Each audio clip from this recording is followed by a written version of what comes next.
Selamat malam Bapak, selamat malam teman-teman. Perkenalkan, nama saya Hendrian Musale. Saya mahasiswa Undang Kupang semester 7 kelas B. Di sini saya akan mereview buku ke-6 mata kuliah Sosiologi Terapan. Judul buku yang saya mereview Sosiologi Internet di Usia Dini.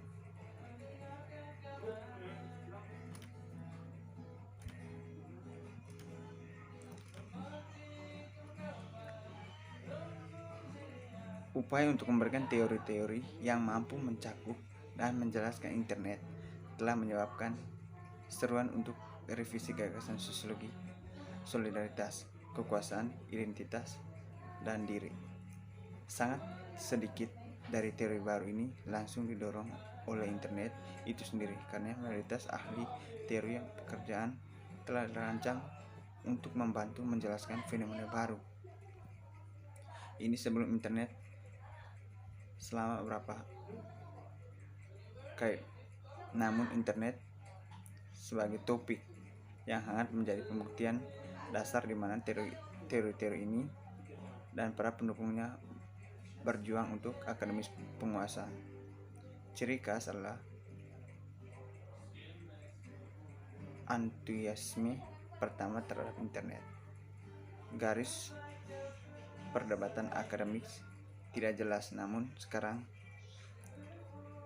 setelah lebih dari satu dekade beasiswa berkelanjutan berpendapatan inti dan bidang terlihat jelas, namun studi tentang internet garis perdebatan akademik tidak jelas. Namun sekarang setelah lebih dari satu dekade internet sebagai fenomena sosial masih tidak koheren, teoritis bermacam-macam yang membingungkan.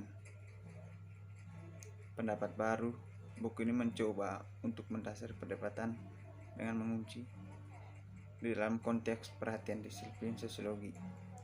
Ini adalah upaya untuk menetapkan kios dan untuk memberikan agenda untuk penyelidikan sosiologi dari internet. Bab tersebut mengulas sebagai bidang media, solidaritas, dan teknologi, menyediakan sarana untuk menghubungkan debat baru kembali ke wacana orang tua. Mereka menempatkan pendekatan sosiologi ke internet dalam tubuh pemikiran sosiologi secara lebih umum.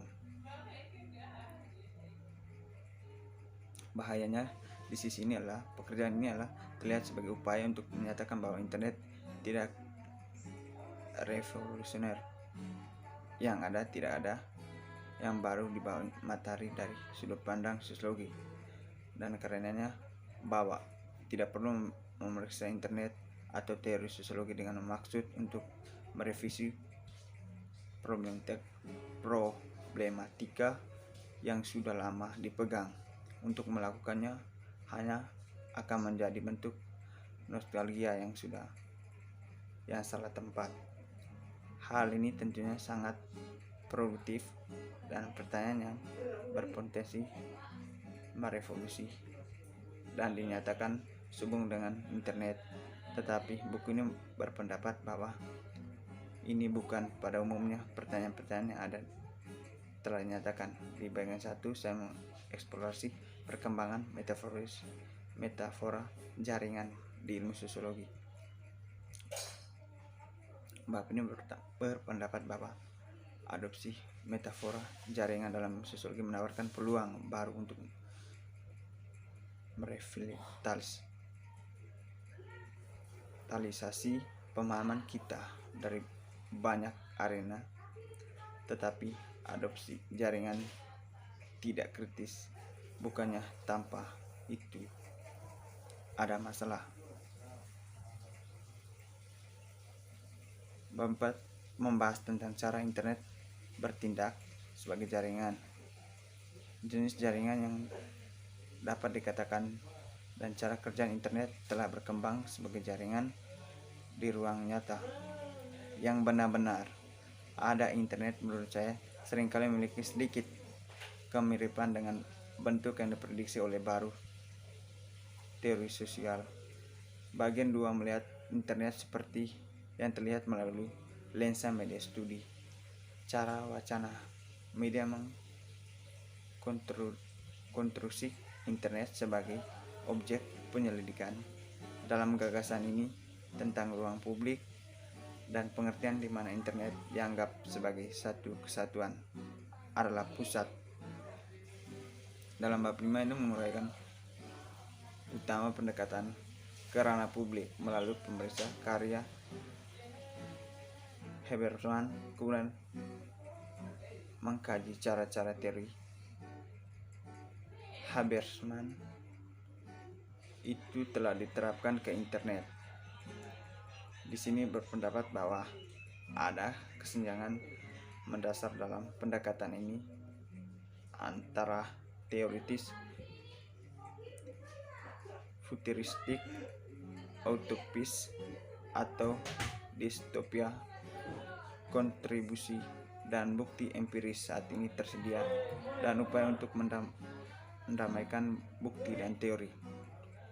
Bagian ini membahas jenis pertanyaan yang jelas menjadi latar depan kita menganggap internet sebagai potensi publik bola dan mempertimbangkan cara ini membatasi imajinasi sosiologi terkait dengan topik tersebut. Namun studi komunikasi dan media kontemporer sangat terbagi antara studi politik yang dipengaruhi media sebagai penyedia informasi dan kajian media sebagai hiburan.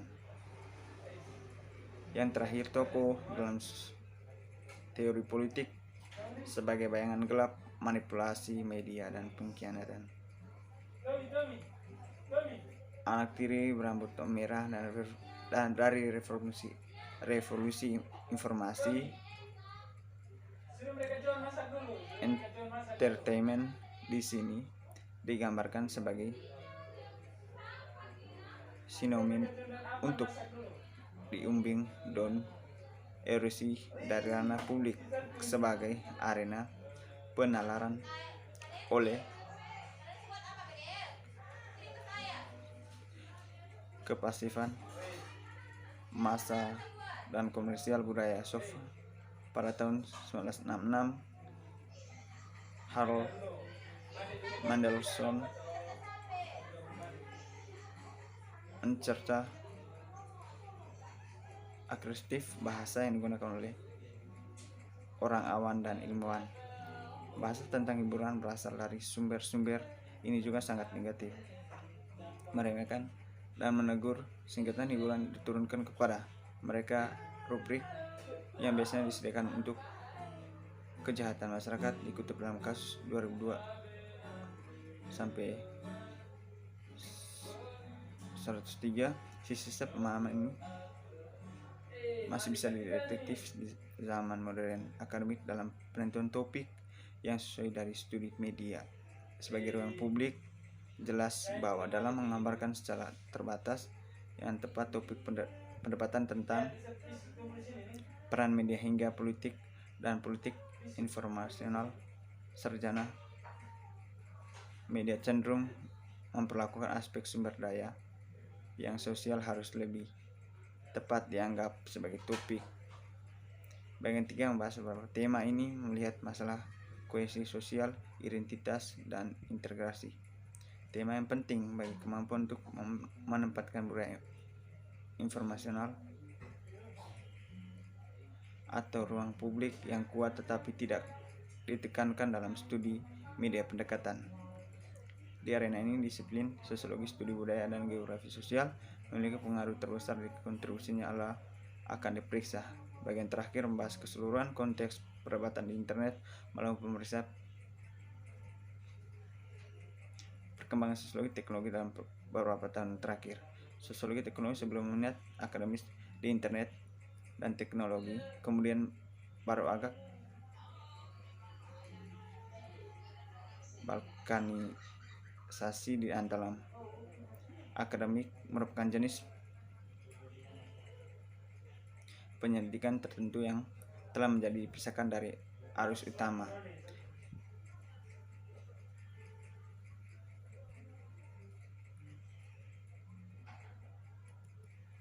Bagian 4 berpendapat bahwa minat pada internet telah memindahkan bidang disiplin ini ke panggung utama dalam sosiologi berpikir secara lebih umum dan menghidupkan kembali debat di arena ini. Sebagai konsekuensinya, teori baru dan semacam bacaan baru ini di kontribusi lama adalah sedang dikembangkan untuk memperhitungkan teknologi komunikasi baru. Hal ini menimbulkan pertanyaan, apakah teknologi dapat dipahami dengan baik? Istilah-istilah monolitik seperti karakteristiknya, dan apakah baru teori diperlukan untuk menjelaskan teknologi komunikasi di bidang dengan teknologi secara umum.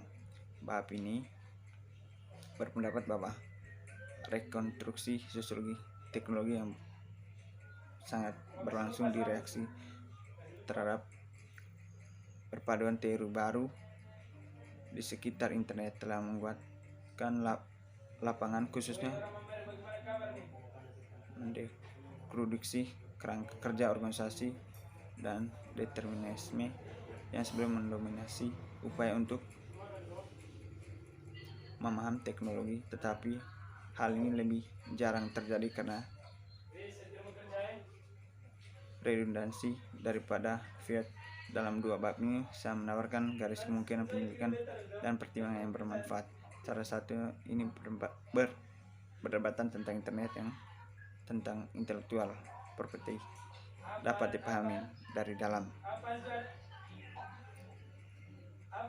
Itu saja hasil review yang saya paparkan. Semoga